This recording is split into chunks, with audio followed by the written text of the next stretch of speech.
In today's video, we're going to be covering investing in the Premier League team of the season. So, just before the video does start, a quick little ad on a trading service I offer over on Twitch. For the cheapest premium trading service for just £4, €4, or free with Amazon Prime. You'll get yourself daily trading and investing guides covering both Xbox and PlayStation with an array of different techniques depending on your budget. I've been trading for over 10 years, making over 100 million on multiple titles, and recently making over 10 million in the first month for the last 3 years. So in today's video, we are going to be covering why you want to be investing in the Premier League team of the season. We're going to be covering the trend, we're going to be covering what happened with most consistent investing in those players, what happened with investing in Premier League team of the season, when you're going to go and sell these cards and why, and finally we'll be ending the video off with some investments. So the trend of this investment is actually quite interesting because the trend isn't actually that these players rise out of packs. What this trend actually is that when we get the guaranteed Premier League team of the season SBC tomorrow, when people don't pack the players they want, they go and buy them, almost like it's the last resort.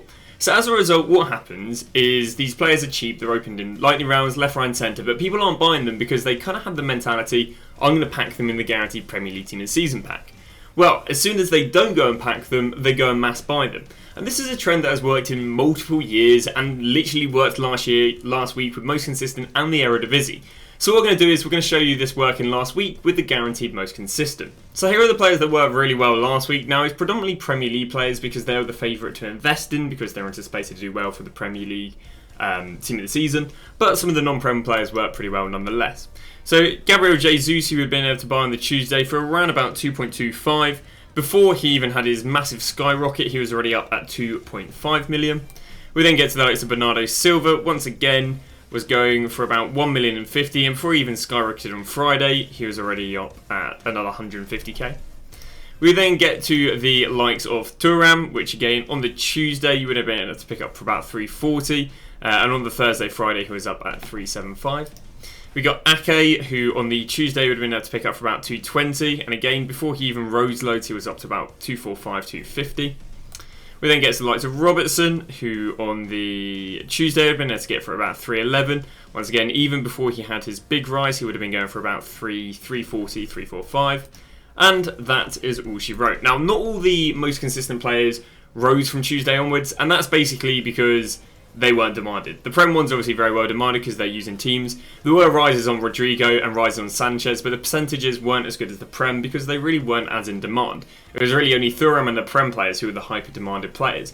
So what I'm going to do right now is show you this a trend occurring last year with the Premier League team of the season. Now, one thing to keep in mind, and this is massive, is that last year everyone got rewards on a Thursday. Obviously this year, when you finish your weekend league, boom, here's your rewards. Now, everyone got rewarded on a Thursday last year, which means that this trend doesn't actually repeat or doesn't really show as much last year because, of course, there were loads of the cheap tradable team of the seasons coming in packs, and it was basically a weekend trend that they would drop on the Thursday because of the guaranteed packs. But I can still show you a slight rise on the Tuesday to the Wednesday. For example, we've got the likes of Trent, who went from 145 to 155. And with the super expensive players, they weren't actually packed on the Thursday much, so they kept on rising. But I wouldn't be so caught up in following the trend of last year because of course last year was heavily affected via loads of tradable team of the seasons, even untradable team of the seasons coming on a Thursday because of team of the season rewards. We can see right here the likes of Mane going from 3 million, peaking up there on the Friday at 3.4 million. We can then see the likes of Cancelo, 930, peaked up there at 1,070,000. We then got Van Dijk on the Tuesday was 650, peaked up here at around about 700. Then finally gets the likes of Ruben Diaz, who on the Tuesday was 214 and peaked up here on the Friday at 237. So basically they rose into Friday, and then believe it or not they dropped on the Friday when Bundesliga team season was out. So it is very interesting because some people would believe, well, surely when a card is out of packs it's just going to rise and rise and rise. But that's not really the case, and that's kind of because I almost quote Toy Story where they say new toys, and basically what happens is in Toy Story they get new toys so they don't care about the old ones. Well, weirdly enough, that's very similar to FIFA. When people are getting next week the Bundesliga team of the season, and you've got Bundesliga SBCs, you've got Bundesliga Reds in foot chance rewards, you've got Bundesliga objectives, you've got Bundesliga players being packed in guaranteed, Bundesliga team of season packs and even the 25k upgrades. What's going to happen is everyone's going to be like, yeah, the Prem players were fun last week, but there's Bundesliga players equally as good. So what they're going to do is they're going to start shifting out of these Prem players because they're old news. And we see this trend happen week in, week out through FIFA, where the old special cards, when there's a new thing more interesting, it just drops the price of the old special card.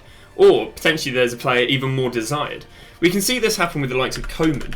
So Coman obviously was in the most consistent team of the season, but then we went and got the likes of St. Maxim, and I guess it's a bit of an extreme example. We can see on Friday he just crashed because, you know, Coman's old news when there's the likes of St. Maxim. But I can also show you a few of the community team of the seasons just dropping out of packs because in reality they were kind of old news as soon as the Prem. Now the more expensive players were anticipated to drop more than they did on the Friday. We got someone like Kim Min-jae, and we can see on the Friday he's gone from 70 to 50 this week because who's using Kim Min-jae, and he's, you know, not very interesting. We can see Rodrigo. Actually, again, this year the top end one's held, which is a different trend to last year because team of season Suarez dropped out of packs. But I was still to play it safe, presume they drop out of packs. I mean, here's a perfect example. Sanchez, he went from 1.2 million, and he's even sub a million now. Because people are using the top end Prem players, they don't want to use the top end, you know, most consistent players. So as a result, you basically want to go and sell them on the Friday. Now you could gamble they'd rise out of packs, but again, there weren't any real significant rises out of packs for the most consistent, and therefore we believe that the Prem would follow suit. So now what I'm going to do is I'm going to cover which Premier League team this season do we want to buy. Now anyone who's familiar with me investing in the team of the week will be very used to seeing this page. This page right here basically just shows me how much of each player is being used. Now you may wonder, you know, why is that of interest to you? Well, basically demand. You know, if a player is being used for 107,000 games and another player is being used for 6,200 games, guess what one is being used more? Okay, obviously people if in an ideal world would want to buy Rashford over the likes of Kane, but he's not being used as much. But what is really good is you can compare like a 200k player to a 200k player, and you can just see what's being demanded more. So for example, Kane is the most used. You've then got Bruno Guimaraes, Casemiro and Odegaard all coming in very, very close, and then you've got a bit of a drop off after that, going down to 60k, 50k and 40k games. So what do we want to invest in? In theory, we want to just invest in the most demanded players. So the players that I've recommended are the likes of Team of Season Kane. Team of Season Kane is the most used Premier League team of the season, therefore I do think he will do very well when people don't get in their guarantee packs, and he should rise and rise and rise. The second most used player is Bruno Guimaraes, also only coming in at 200k. Another really, really used card, which should rise nicely into Thursday. We then move to the likes of Casemiro. Once again, these cards are very, very close in terms of being used. You know, there's only 20k games, or I guess 25k games between the most used player and the top 5. And we then get to finally the likes of Odegaard. Now, I haven't recommended anyone expensive. That's because normally they have a lower ROI. What means by this, or what this means is, Saliba might rise from, in a made-up world, 400 to 500k. But if Odegaard just rises 50k, even though he's risen less, you've only bought your Odegaard for 75k. So if your Odegaard's gone 75k and up 50, or someone who you bought for 400k has gone up 100, then your Odegaard's going to have better return on investment.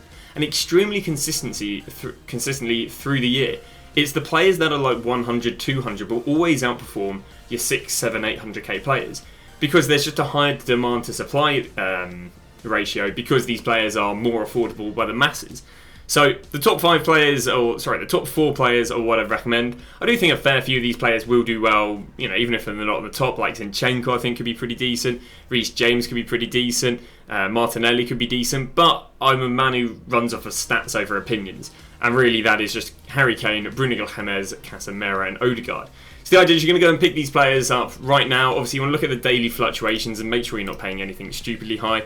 So for example, Casemiro, it's been going for about 100k all day. You don't want to be going and spend 105, 110. You want to be going for that, you know, 100k. If that's bids, snipes, or, you know, whatever. I would say you've probably got until maybe 12 on Wednesday to buy these cards, and after that it'll probably be a little bit outdated and you'll struggle to buy them at these prices unless EA release any crazy content that goes and crashes the market. So these players, you're going to be buying them and then you're going to be selling them either Thursday evening or, if you want to risk it a little bit more, Friday midday. The reason for this is Thursday mid-evening, I don't think you've got anyone panic selling stuff around the Bundesliga team of season. Whereas on Friday, there's a chance people are panic selling stuff around Bundesliga team of season. But on the contrary, you've also got people potentially panic buying the Prem team of seasons, thinking they're going to rise really well out of packs, which is again against last year's trend and the majority of the most consistent trend. So when something goes against last year and something from this year, I'd normally stay away from trying to go against it because it's very risky. But that has been that. Thank you very much for watching today's video. In tomorrow's video, we will probably cover like marquee matchups because it has been extremely profitable as of recently, and therefore it will probably heavily benefit you guys me covering it. So thanks for watching, and I'll see you guys tomorrow with a brand new video.